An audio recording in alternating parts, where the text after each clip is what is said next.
Tak, pekný deň všetkým, ktorí pozeráte. Sme v našej pravidelnej sérii. Tentokrát je tá séria, alebo je to séria rozhovorov o sociálnej práci a sociálnych pracovníčkach, pracovníkoch.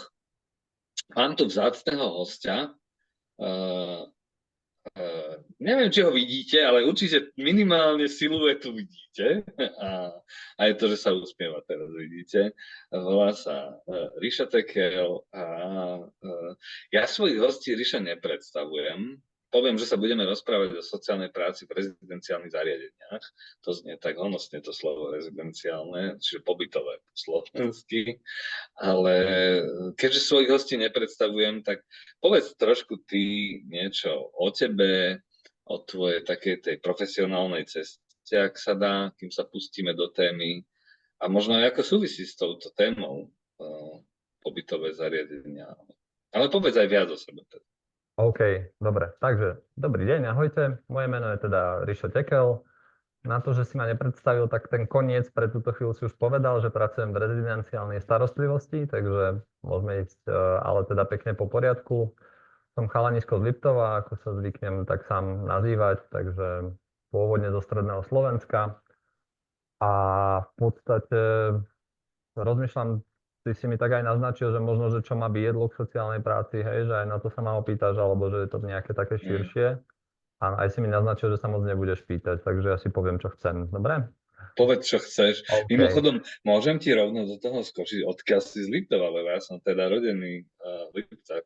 Vidíš, o tom sme sa ani nebavili asi. Nikdy nebavili, hej. Ja som z Liptovského Hrádku, prosím pekne. Aha, tak ja som z Závažnej Poruby, okej. Tak to sme hodne susedia.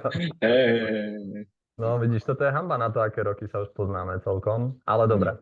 Takže som z Liptova a teda som teda chalan, ktorý veľmi na strednej škole nevedel, čo so sebou, teda vyrastal som v pomerne malom meste a nejak moc ma nebavili všetky tie matematiky a informatiky, skôr teda také humanitné predmety a to už začína taká tá klasická prvodráha toho sociálneho pracovníka, že teda, že kam so sebou. Takže ja som sa skúšal dostať aj na špeciálnu pedagogiku do Brna na vysokú školu a podarilo sa mi nakoniec do Nitry na sociálnu prácu. No a tam už postupne ma tak začali naozaj, že tie veci baviť.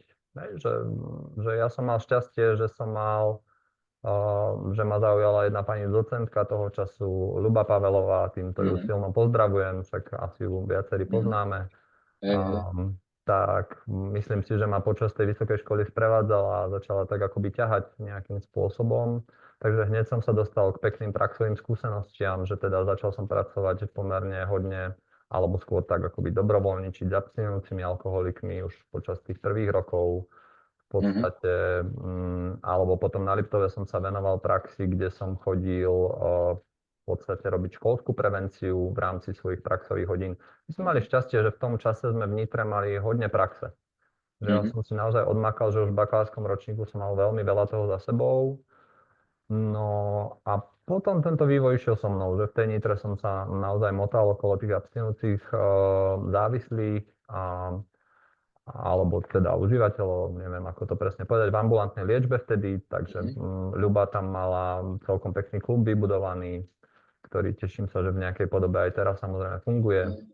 Takže a potom jednoducho na tej vysokej škole, že si ma potiahla až niekde na doktorát, takže aj tam sme mali pekné 3 roky spoločné, kde sme robili aj na nejakom projekte, takže sme robili výskum v resocializačných komunitách. Takže stále to bolo nejak okolo tejto témy abstinujúcich závislých a popri tom ma veľmi začala baviť tá skupinová práca, ku ktorej som sa prirodzene dostal. A to viac menej na takej dobrovoľníckej, možno skúsenostnej báze. A čo sa podarilo a čo považujem doteraz asi za také najväčšie svoje profesné šťastie bolo, že som sa dostal na Surko na výcvik, takže pomerne mladý, teda také ucho. A takže bol som do skupiny príspevkom, čo sa týka veku a tak a bol to podľa mňa veľmi dobrý zážitok. A budem robiť reklamu, že by som doprial teda dlhodobejší výcvik ľuďom, samozrejme. Tam sa dá diskutovať, že o veku, že či mladí, či starí, alebo čokoľvek, že asi vedia, prečo to tak skladajú aj v tej komunite. Aj mužsko-ženské, aj profesne sa tie presne, súrka aj riešili. národnostne špecifický súrko, Mhm. takže bolo tam veľa dynamizujúcich faktorov, ako by som to nazval. Hej, Takže to hej. bolo jedno také dobrodružstvo. No a potom ja som v 2010, 2011, myslím, že som ukončil Môžem sa doktorát. spýtať ešte, sa preruším na chvíľku, ty máš Turkov Honzu Kožnára, alebo inú komunitu? Ja mám Honzovu, áno, áno, áno. Ja som bol teda v skupine s Vladom Labátom, s Mirkou Bojarovou, takže to všetko sú také pomerne známe mená v našej komunite. Takže oni sú moji takí rodičia, ako to zvykneme im hovoriť.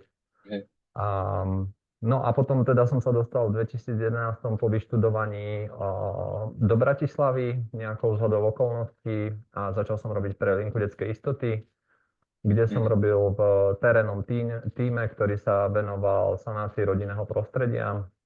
Takže som bol klasický taký teréňák, to bolo pekných možno 2,5 roka. Potom som mal, myslím, nejakú pauzičku, kde som robil v Plamienku, v detskom hospici Plamienok pol roka. To bola teda časť pracovnej dráhy alebo profesnej, ktorú som nie úplne vedel zvládať asi dobre. Takže ešte na chvíľku som sa vrátil do linky detskej istoty, kde som opäť robil teréňáka. No a potom som sa porozhliadal po nejakom jobe a zrazu prišla ponuka prísť do vtedy krízového centra hlavného mesta Bratislavy.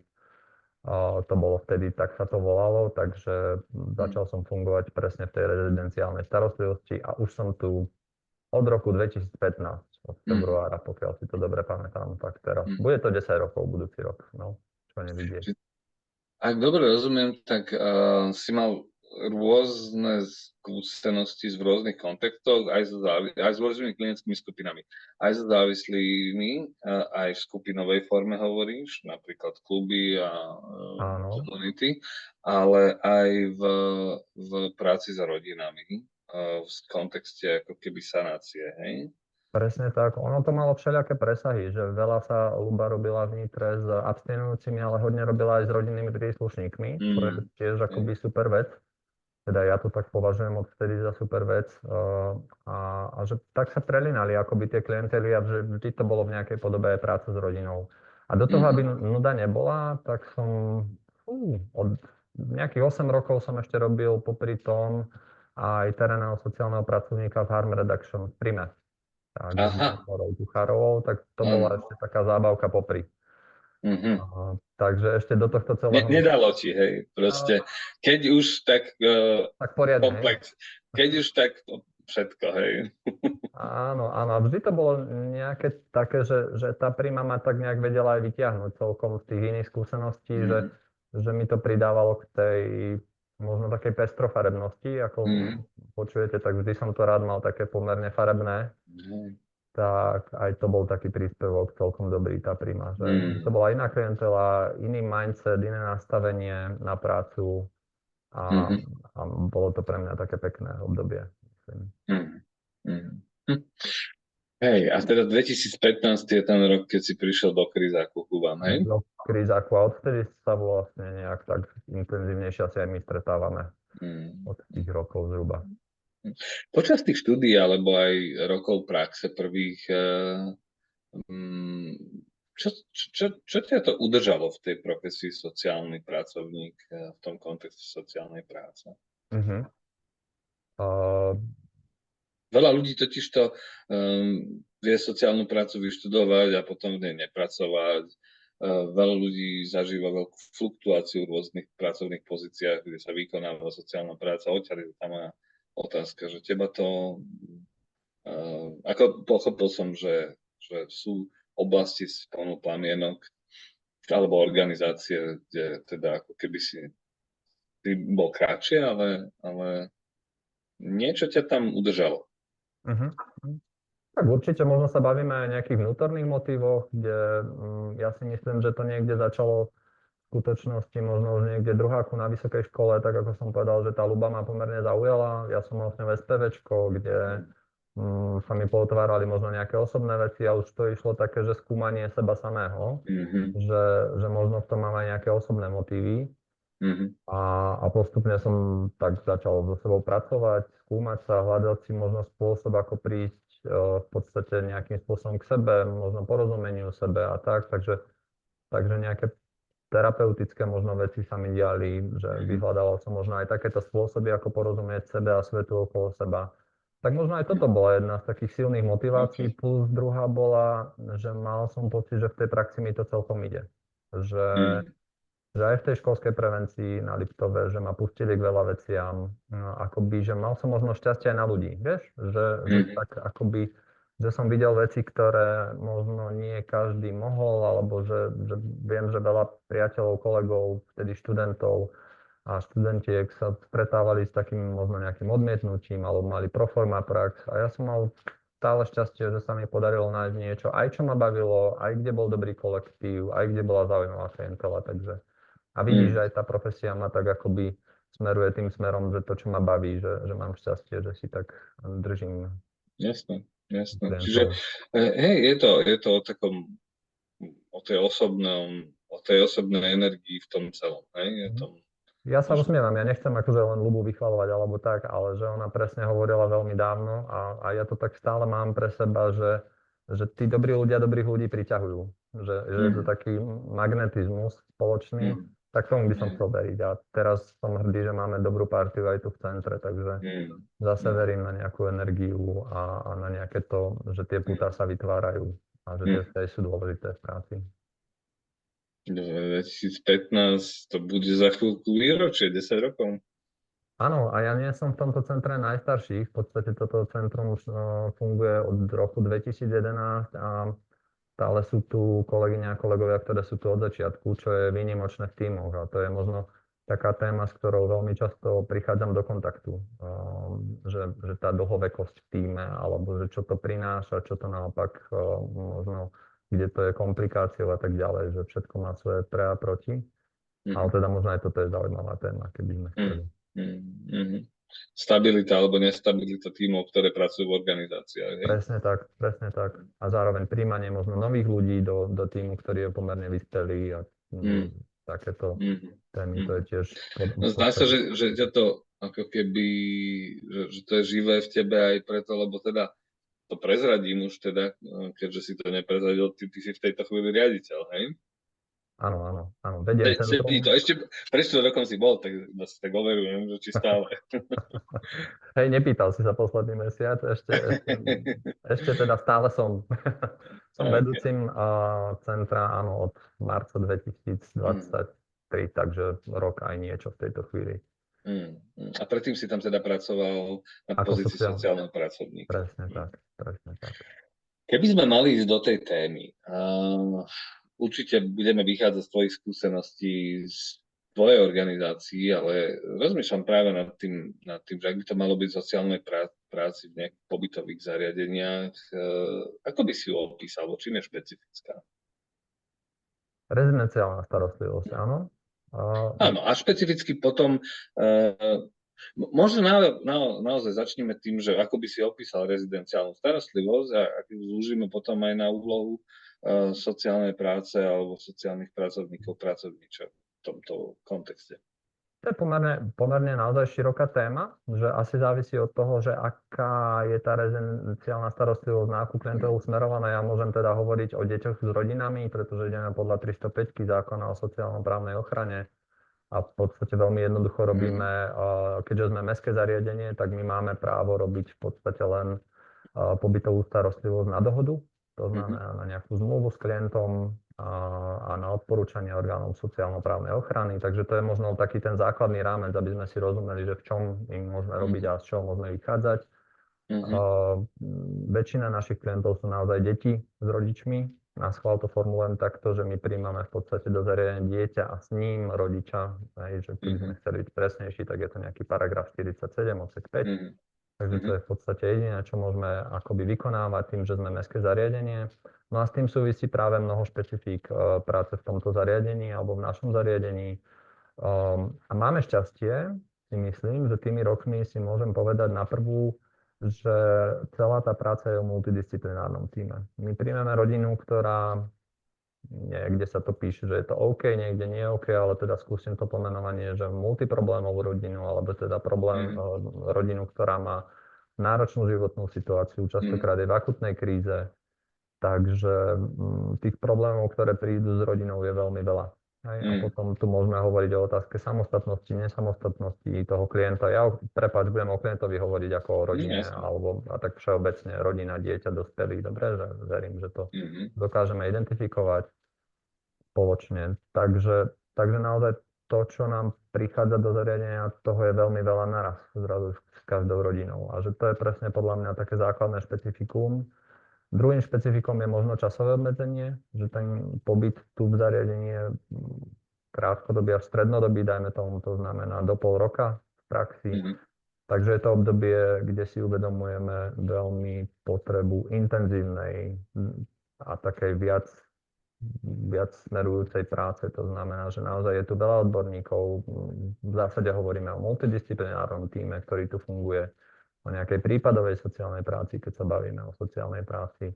A častokrát tých metód a postupov sociálnej práce je tu veľa a dokonca objavujeme tu prvky harm reduction a tak ďalej. A tým, že som vychovaný aj surkom, tak ja to mám za seba tak trošku naformátované, že by som chcel veriť, že sme možno komunita s terapeutickými prvkami, že tak by som to rád nazval, že asi nie sme úplne, že terapeutická komunita, lebo to spektrum problémov je pomerne široké, ktoré tu riešime, ale že tie princípy tej komunity sa snažíme využívať v čo najvyššej miere. Znie to ako keby veľmi také dve línie počujem, že je veľmi dôležité vedieť pracovať v multidisciplinárnom týme.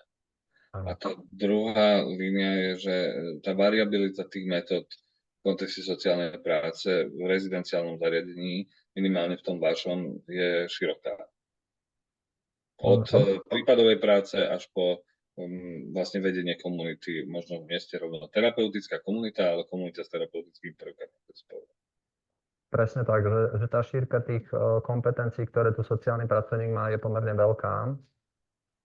A je to naozaj, že akože filozoficky pomerne náročné uchopiť, alebo hľadáme v podstate spôsob celý čas, čo sme tu a nejakým spôsobom sa snažíme to vylepšovať, že ako s tým naložiť. My tu naozaj máme sociálne pracovníčky, v tejto chvíli máme teda kolegyne, dievčatá, ktoré naozaj vedú prípad od času, kedy klient alebo teda rodina prichádza do centra a uchopujú tú starostlivosť úplne od začiatku. A som veľmi hrdý na to, že môžeme hovoriť o akýchsi, my to voláme interne, že mikrotímy, že kde sa okolo rodiny vždycky pri príchode už postaví ten tím, v ktorom vždycky je sociálny pracovník, alebo teda sociálna pracovníčka, psychologička, liečebná pedagogička a vychovávateľ, ktorého tu máme 24/7. Takže ako vidíte, ten tím je hneď tým 4 ľudí a hneď od príchodu začína makať na plné obrátky celý tím a úlohou toho tímu je v podstate byť v neustálom nejakom takom priebežnom kontakte, ale aj v kontakte pred vyhodnotením alebo pred nejakým predĺžovaním pobytu a tak podobne. Takže tá tímová spolupráca v týchto mikrotímoch je veľmi intenzívna a v posledných naozaj dňoch a mesiacoch to stále vnímam ako dôležitejšie a hlavne efektívne.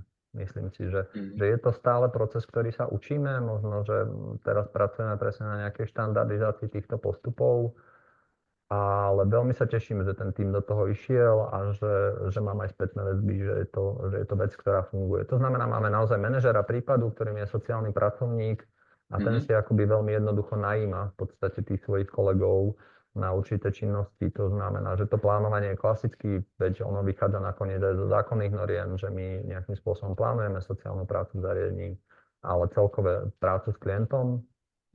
A tým pádom klient participuje na tvorbe plánu, definuje si svoje potreby, to, čo by chcel, mal záujem zmeniť. A do toho týmu prichádzajú tieto potreby.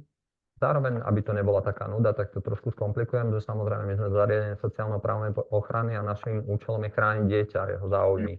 Takže okrem tých potrieb klientov samotných má samozrejme aj spoločnosť nejaké potreby alebo vo vzťahu k rodičom alebo nejaké požiadavky, to je možno lepší pojem, požiadavky vo vzťahu k rodičom, k deťom. Takže do toho plánovania celej prípadovej sociálnej práce vstupujú v podstate aj tieto požiadavky spoločnosti. Takže je to taká, vždy je to taký pomerne kotol, kde je veľa vecí, ktoré treba prebrať, vyriešiť a nájsť spôsob a definovať možno tie ciele práce, úlohy z toho vyplývajúce. Nakoniec mi tak beží v hlave tiež tá myšlienka, že tá sociálna práca je akýmsi mediátorom medzi potrebami klientov a záujmami spoločnosti, že je to taká profesia na hrane trochu v niečom. Rozmýšľam nad tým, keď hovoríš,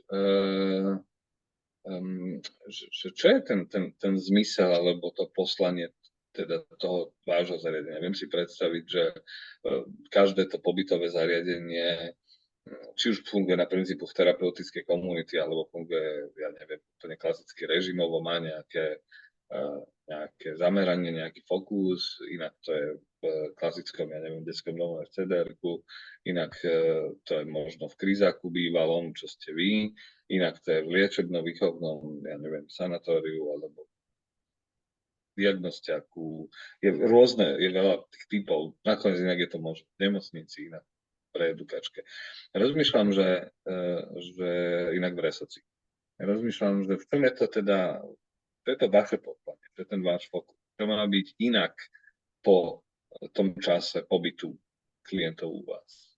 Áno, veľmi jednoducho nám to stanovuje v podstate zákon, ale my tým, že sme v podstate boli pôvodne krízovým centrom, tak našou úlohou bola prijať jednotlivca alebo rodinu v nejakej akutnej kríze. To bolo do roku 2018, kedy sme sa transformovali na CDR-ko, teda Centrum pre deti a rodiny. A odvtedy, tým, že sme obecné, tak opäť sú našimi úlohami je výlučne v podstate poskytovanie nejakého režimu alebo starostlivosti v zmysle rozvoja rodičovských a sociálnych zručností. Hej. Takže toto je také, že keď to chcem jednou vetou povedať, tak toto je ono.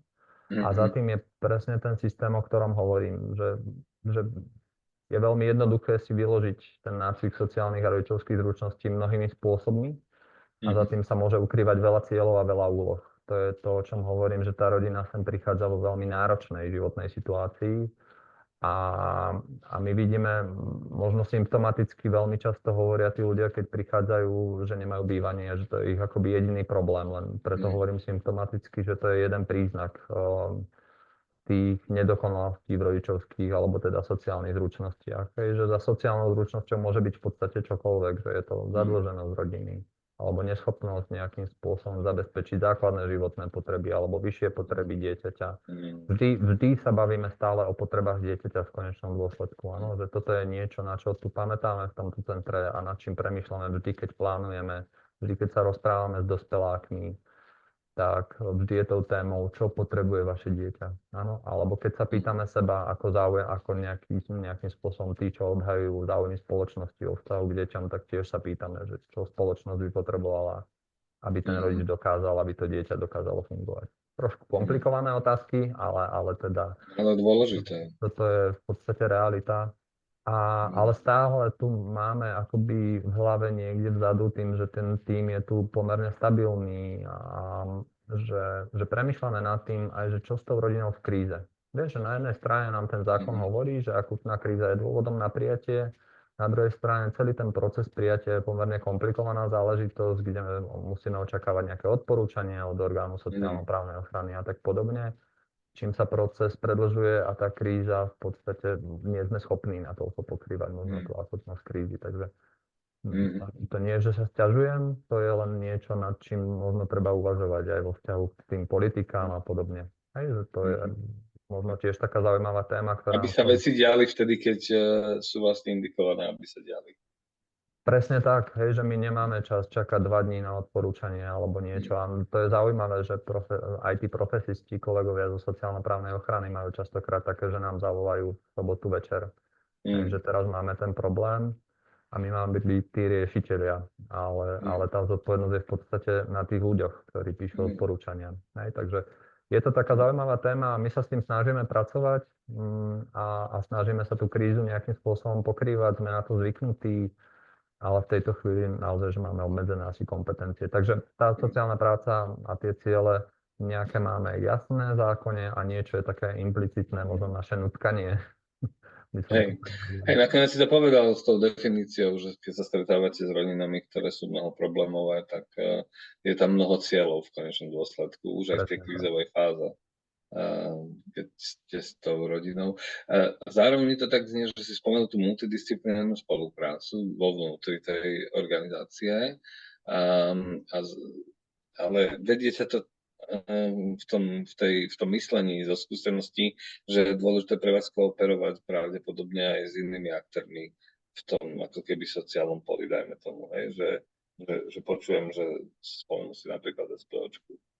Áno, áno. Tak máme niečo aj zo zákona, samozrejme, s SPOčkou musíme fungovať do zákona, spolupracovať, takže tam je tá spolupráca nevyhnutná a asi nehovorím nič nové, že úlohou sociálneho pracovníka je sieťovať. Takže tie naše siete naozaj, že to musí byť kvalita a je to postavené častokrát na medziľudských vzťahoch, častokrát ide o neformálne spolupráce, čo je pomerne zaujímavé a čo je možno taká téma aj niekde to skúmať, alebo tak, že niektoré spolupráce nám možno ochladnú s tým, že buď ľudia odídu od nás, alebo ľudia odchádzajú z iných zariadení a že možno je to téma aj na nejaké stretávanie sa, vieš, že nejaké také akože naozaj ohrievanie tých kontaktov. Networkingu, hej?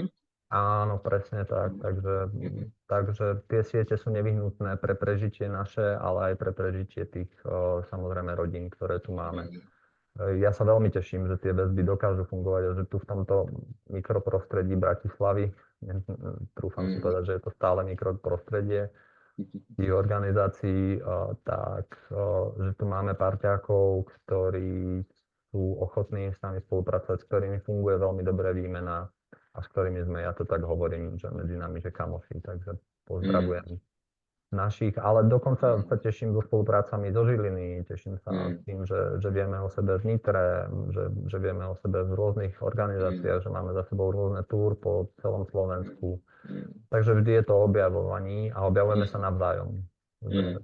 A teším sa, že existuje výmena, kde sa zariadenia s podobným zameraním stretávame a rozprávame sa o tom, čo sú naše aktuálne radosti, ale aj starosti. Takže neviem, či mám byť aj konkrétnejší, ale sieťovanie teda je základ. Ako chceš, ale zdá sa mi to veľmi dôležité z hľadiska aj tej praktickej práce sociálnych pracovníkov, že tu nejde iba o nejaká multidisciplinarita dovnútra organizácie, ale aj vytváranie partnerstiev a sietí s organizáciami, ktoré majú buď priamy vplyv na toho klienta, ktorý je u vás, alebo inštitúciami, plus hovorí, že o takej tej odbornej spolupráci v takomto ako keby rozvoji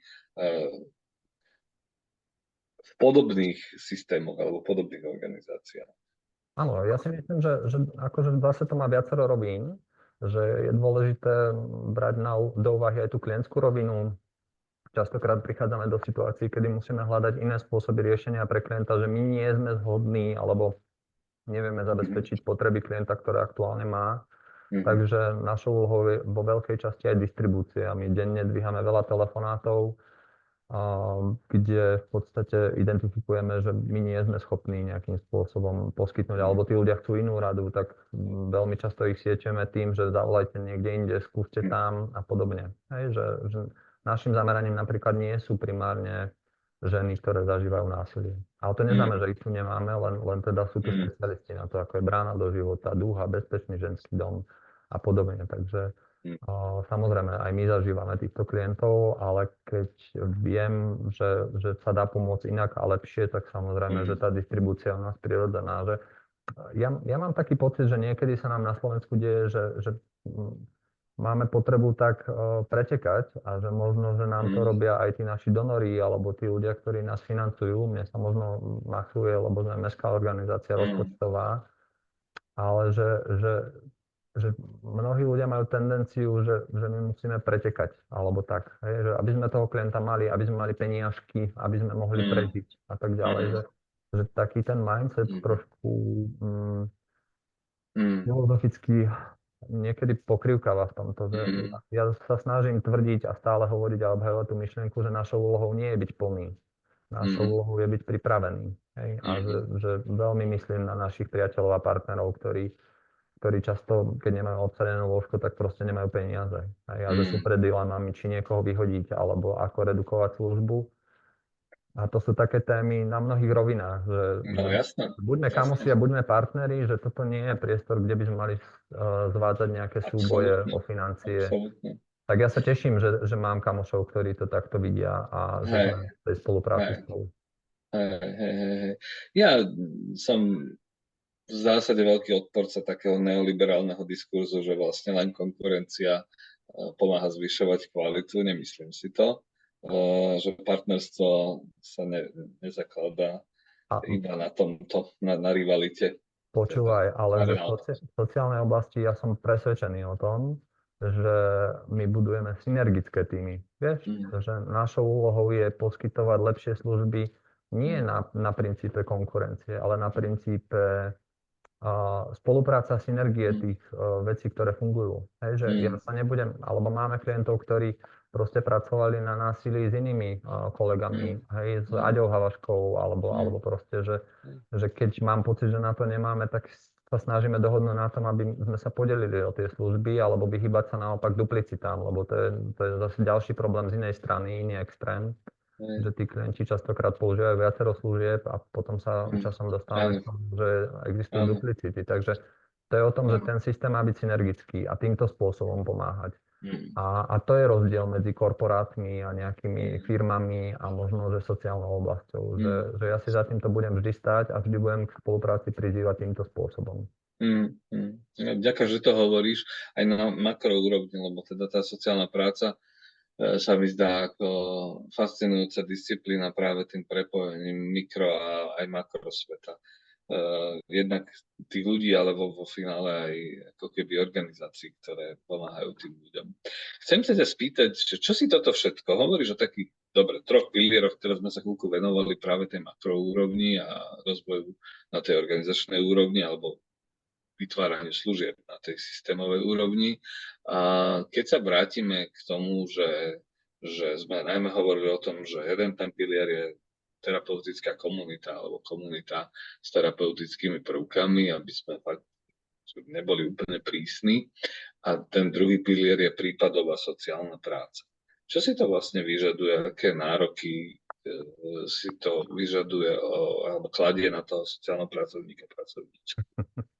No, ty si jedným z nárokov, teda ja si myslím, že vzdelávanie a že prispievaš nám k tomu ty v tejto chvíli ako náš supervízor, že v podstate dochádzaš sem a nejakým spôsobom s jedným z tých pilierov, ako posilňovať ten tím a ten multidisciplinárny. Že my vždy, keď sa bavíme o sociálnych pracovníkoch, tak sa bavíme aj o iných špecialistoch, že to vždycky musí byť o tej spolupráci a kooperácii. To znamená, u nás aj na vzdelávania niektoré možno, že nie úplne celkom sú vhodné pre iných špecialistov, ale aj tak na niektoré chodia, aby porozumeli systému a systémovej práci. Hej, že tu fakt sa bavíme o prípadovke, ktorá je veľmi dôležitá a má prenikať cez všetkých ľudí. To znamená, aj moja liečebná pedagogička musí rozumieť tomu, prečo je v tom tíme, prečo je súčasťou prípadovej sociálnej práce, aké sú jej úlohy a funkcie v tom tíme. Áno? Že definovať celý ten tým a celú tú prípadovku je veľmi náročné, lebo ten sociálny pracovník drží ten prípad a on ho koordinuje a zároveň by nemal byť úplne z môjho pohľadu v pozícii, ktorý je nejaký veliteľ a bude rozkazovať kto čo. Tam ide o to, aby existovala dohoda, ideálne konsenzuálna, v spolupráci s klientom, čo je ešte zaujímavé samozrejme, celý prvok. A možno aj s SPOčkou, že ten tým je širší, ako sa zdá na prvý pohľad. Že do toho týmu vstupujú neskúsení ľudia, ktorí sú klientom, ktorí majú iné záujmy, iné potreby. Do toho vstupuje SPOčka, ktorá má iné záujmy, iné potreby. Takže ten tým musí byť veľmi flexibilný a pripravený v podstate fungovať. Takže toto sú kompetencie, o ktorých hovoríme. Že musí tu byť osoba, ktorá to akoby zľaďuje, mediuje, moderuje. A toto je úloha. To nemá byť, že šéf. To má byť niekto, kto je moderátor, mediátor, vyjednávač, negociátor. Takže to sa bavíme o týchto zručnostiach. A je pomerne ťažké vôbec akoby to konštruovať a pripraviť tých ľudí na toto. To znamená, že to, čo hľadáme a to, čo diskutujeme aj s našimi ľuďmi, ktorí nás podporujú a ktorí nás financujú, tak je to, že našou úlohou dôležitou je vzdelávať sa, špecializovať sa. Mhm. Takže my sa naozaj venujeme rozvoju, ľudskému rozvoju, vzdelávame ľudí a to si myslím, že je veľmi dôležité pre klienta, ale zaujímavé je, že môžem povedať, že v mojom týme je to aj o tej motivácii tých pracovníkov, že oni majú chuť sa vzdelávať, a hľadajú si vzdelávanie. Teším sa, že máme strednodobé vzdelávačky, to znamená, že niečo, čo je širšie, čo má 160 hodín. Mnohí ľudia si hľadajú veci, ktoré ich naozaj že zaujímajú a máme s tým pekné výsledky. Hej, že máme tu kolegyňu, ktorá robí sandplaying, úplne úžasná vec, ohromná, že pre decká priam, keby sme to mohli mať všetci, tak som šťastný. Znie to akože ten kontinuálny profesionálny rozvoj, spolnúci vzdelávanie, supervíziu je ale vlastne aj také ako keby prepojenie na ten osobnú skúsenosť je pre vás vo vašej organizácii dôležité, že vám to vlastne pomáha potom v tých a tým sociálnym pracovníčkam, pracovníkom to vlastne pomáha potom aj v tej praktickej práci, v tej roli, hej, že potrebujú vedieť vyjednávať, koordinovať, potrebujú ako keby vedieť spájať ľudí alebo prepájať. Presne tak. Ja sa teším z tohto. Okrem teda tej individuálnej práce s klientom, ktorú často majú, to si všímam, že sociálni pracovníci majú ju akoby celkom v rukách, že tá individuálka funguje, tak tento stupeň inej práce. V zmysle sociálneho poradenstva, hej? Áno, presne, tá poradenská individuálna práca funguje, myslím si. Že na to sme pomerne zvyknutí, alebo to tu vieme dodávať, ale čo je, nechcem povedať, že nové ani inovatívne, to nie je žiadny objav, ale na čom mám pocit, že treba pracovať a čo treba rozvíjať, je presne tá multidisciplinárna spolupráca. Ja sa teším, že teraz napríklad Woodpub má v septembri nejaké SPVčka týmto smerom zamerané, že myslím, že v širších kontextoch sa to akoby začína rozbiehať. Hej. Vnímam ten trend. Áno. Tak neviem, či som urobil reklamu, alebo nie. Dobre, ja si myslím, že určite dobré, že či už to bude štátny alebo neziskový sektor, si myslím verejný, že si myslím, že to je veľmi dôležité. Dokonca naprieč rezortmi, hej, že teraz hodne hovorili sme tu tých 50 minút o tom, ako to vlastne vyzerá v sociálnej sfére, ale to, o čom sa bavíme, už aj vy ste rovno naviazaní tými mnohoproblémovými rodinami aj na segment, ako je to v školstve alebo v zdravotníctve.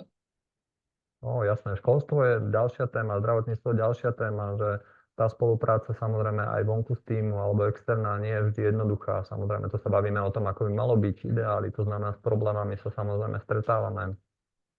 Veľmi sa teším, že sa snažíme pracovať so študentmi, že máme prax, ktorú tiež si strážime a tu mám takú veľkú akoby vec, že veľmi by som si prijal, aby sme išli do kvality v oblasti školstva, vzdelávania a nie do kvantity. Vieš, že to je niečo, čo ma tak dlhodobo trápi, veľmi cítim a to teda mám od kolegov, že napriek tomu, že je mnoho študentov sociálnej práce, že veľmi málo kvalitných ľudí vychádza. Aj z iných pomáhajúcich profesí, že mám za sebou teraz hľadanie nejakých ľudí a že teším sa, že sme dobre našli, ale že už to nie je štandard, že máš proste na výber, alebo že je to veľmi náročné a to sa bavíme ešte o Bratislave, tak ja premýšľam, že či to má ešte aj nejaké lokálne špecifika, nemá. Ale pravdepodobne áno. Ten pilier, ktorý sa nazýva tá prípadová práca, ten case management si opísal. Ak by si sa ešte vrátil do toho... Opísal a určite by sa dalo o ňom viac. Chcem ešte, že hovorím o tých nárokoch, ktoré si to kladie, ešte rozmýšľam, že aké nároky si kladie tá práca v tej komunite, keď hovoríme o pobytovom zariadení. No, to je tiež dobrá téma na diskusiu. V podstate všetko, čo robíš v komunite, je terapeutické. Áno, nech už sa bavíme o terapii. Alebo nie. Alebo môže dokonca aj škodiť, áno. To znamená, to, čo sa snažíme tu v týme trénovať, je, že my sme príkladom. Veľmi jednoducho. A že to, čo robíme, ako sa správame, ako fungujeme, ako si stanovujeme hranice, že je príkladom obzvlášť dôležitým pre decka s rodinami. Že veľmi často sa tu stretávame s tým, že buď niekto nevie dávať hranice, alebo má problémy so slušnosťou, alebo s nejakým niečím. Takže našim zámerom je pestovať kultúru, tu sa bavíme fakt o kultúre nejakej komunity, ktorá by sa mala približovať nejakým štandardom.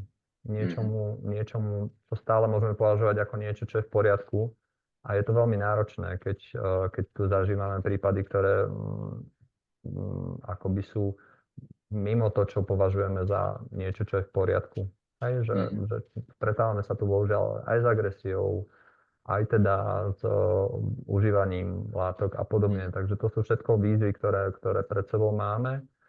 A našou úlohou je udržiavať tú komunitu v bezpečí. To si myslím, že je veľmi dôležité. Však sa bavíme o základných životných potrebách, ako je bezpečie, čo častokrát tu nevidíme. Ľudí, ktorí sú v bezpečí. Takže toto je to, čo sa snažíme budovať a dávať. A vieš, to je také, že ja ani neviem, či to je odborná zručnosť, alebo čo.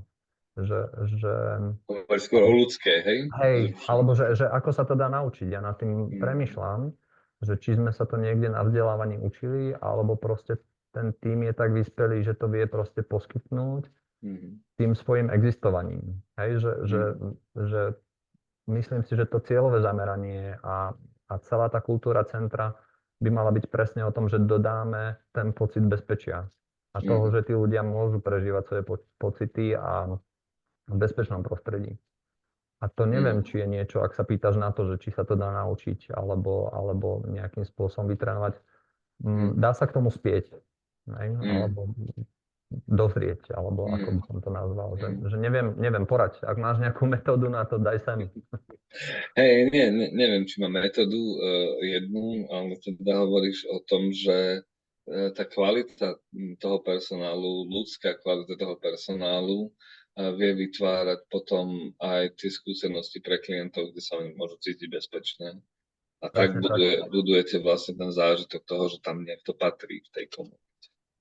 Áno, že my sme súčasťou komunity, vieš, my zrieme s ňou a my sa na nej učíme a to som veľmi rád, že kolegovia a kolegyne sledujú, vnímajú, čo sa deje, že sú veľmi citliví, empatickí a nejak sme tak naučení sa už tak pravidelne sami seba pýtať, že ako to tu je, že či to tu je v pohode, čo sa deje, že už mám pocit, že tak čítame vibrácie, hej, čo sa deje medzi klientmi a že už máme takéto ucho na to, ucho, oko.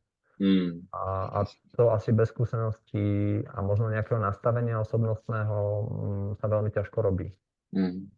Takže preto hovorím možno aj o tej kvalite tých pracovníkov a o tom, ako to zháňať, že to nastavenie, keď sa ma pýtal na osobnú históriu nejakú, tak asi niekde v momente som sa musel presvedčiť, že to chcem robiť, alebo ma niečo k tomu doviedlo. A myslím si, že keď máš dobré motivácie, tak veľa vecí vie fungovať aj na tej ľudskej úrovni. Vieš, že sú veci, ktoré nenastudzuješ. Hej. Že to nie je len o nejakých zručnostiach alebo vedomostiach, a teda hovoríš hodne aj o postojových kvalitách. Jednoznačne. No dobre, ten čas plynie. Mám takú poslednú otázku možno, o čom sme nerozprávali, alebo dvojotázku. O čom sme nerozprávali a zdá sa si, že by sme sa toho mali dotknúť. To je také prvé, čo ma napadá. A súvisí to so sociálnou prácou v takýchto rezidenciálnych zariadeniach.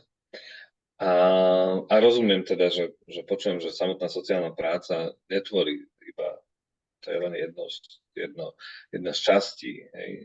Poznám v tých multidisciplinárnych tímoch mnohé iné veci, nakoniec aj ľudia, ktorí upratujú, alebo ľudia, ktorí sú nadvrátnici. Ja si tak uvedomujem, že v Berlíne bola taká klinika v 20. rokoch, že aj teda aj vrátim som aj psychoanalytický výcvik, keď tam chcel pracovať. To mám od Honza Kožnára, že oni v Bohnicích majú aj proste upratovačky, ktoré musia vedieť komunikovať. Sestry, všetko, jasné. Takže vrátim sa na tej myšlenky, alebo tej otázke, čo sme ešte nespomenuli a malo by byť spomenuté, prípadne aké priania alebo nádej máš do budúcnosti. Ďakujem, prvýkrát si ma zaskočil úplne. Priania mám určite, že asi naozaj, aby sme šli tou cestou synergie, aby sme nemali možno potrebu si konkurovať. Um, a možno sa stretávali, že medzi sebou, lebo vždy, keď mám šťastie, že sa s niekým stretnem, tak z toho vyjde niečo pekné, niečo dôležité a vie nás to posunúť. Takže, a že nebojme sa stretávať možno aj keď možno na prvý pohľad máme pocit, že si úplne nerozumieme, že veľkou výzvou sú presne funguje trošku taký rezortizmus. Vieš, že zdravotníctvo si ide svoje a tak ďalej. Trošku si to niekde naznačil. Takže sú veľké výzvy a veľké témy pre nás. Zvlášť, keď máme málo psychiatrov, málo pedopsychiatrov, že vyťažených. Takže to sú obrovské výzvy, ktoré nás čakajú. A my musíme nastaviť systém tak, aby dokázal pomôcť všetkým. Aby neignoroval napríklad to, že rodina, keď je multiproblémová, že my sa nebudeme starať o bývanie. Hej, že našou témou to nie je, že to je témou sociálnych služieb. Alebo že sociálne služby sa nebudú starať o psychologickú pohodu, lebo na to nemajú personál. Vieš, že zase sme v nejakom zvláštnom rezortizme, ktorý to... Alebo aj vo vnútri tých organizácií je potom ten rezortizmus prítomný. Presne, že nedokážeme tú celostnosť človeka vnímať. A že toto by sme sa mali učiť a k tomu by sme mali spieť a že ja by som strašne túžil, aby po tých, ja neviem, 4-5 mesiacoch, keď tu tí ľudia sú, išli do nejakého stupňa podpory, ktorý potrebujú, vieš? Že stále hľadať... Súslednosť alebo nadväznosť. Nadväznosť služieb, že toto stále vymakávajme a pracujeme na tom, že to je taká moja výzva a challenge pre mňa v tejto chvíli. Znie to, že tie pozitívne skúsenosti, o ktorých vlastne hodinu rozprávaš z rôznych organizácií v tvojom živote profesionálnom, hodne posilňujú tú nádej, na ktorú som sa vlastne aj spýtal na to. No jednoznačne, pretože keď neveríme my to, že tie inštitúcie budú fungovať, tak ten klient nám neuverí, že môže prísť do bezpečia. Že tá mamina z dieťaťa môže prísť a nebáť sa o to, že ju bude prenasledovať muž. Vieš, že my musíme byť presvedčení o tom, že vieme poskytnúť všetko tomu klientovi, aby neprepadol, aby sme ho nenechali v štychu. A keď sklameme my, tak už sa na nás nebudú ľudia obracať. Že toto je veľký hazard, ktorý tu hráme. Hej. Takže nielen nádej, ale aj zodpovednosť. No, jedno bez druhého nejde, podľa mňa. Že my tu často hovoríme o právach a o úsmevoch, ale my musíme byť sakra zodpovední. Okay. No dobre, tak ak nič iné ťa teraz nenapadá pred koncom povedať, tak sa budeme lúčiť. Tak sa lúčme. Ja budem dopisovať do komentárov, keď mi niečo napadne. Dobre. Dobre. Keby ti niečo napadlo, kľudne napíš, ja to potom ešte dodám do komentára kľudne pri zverejnení na YouTube. Nakoniec väčšina ľudí to teraz práve na nejakom YouTube pozerá, takže verím, že môže vzniknúť aj diskusia okolo toho, čo si rozprával. Verím, že tie myšlienky, ktoré zazneli, budú počuť aj ľudia, ktorí majú moc, lebo vždy nejakú moc máme, ale každý z nás má trochu viac moci a trochu menej moci v niečom inom, takže nech to počúvajú ľudia, ktorí majú moc a nech to aj využijú, možno to veľmi inšpirujúce, čo tu zaznelo od teba.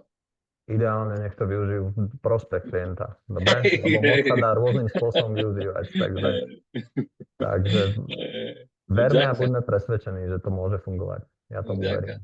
Vďaka. Ja to zastavím. Díky, Lado, čau. Ahoj.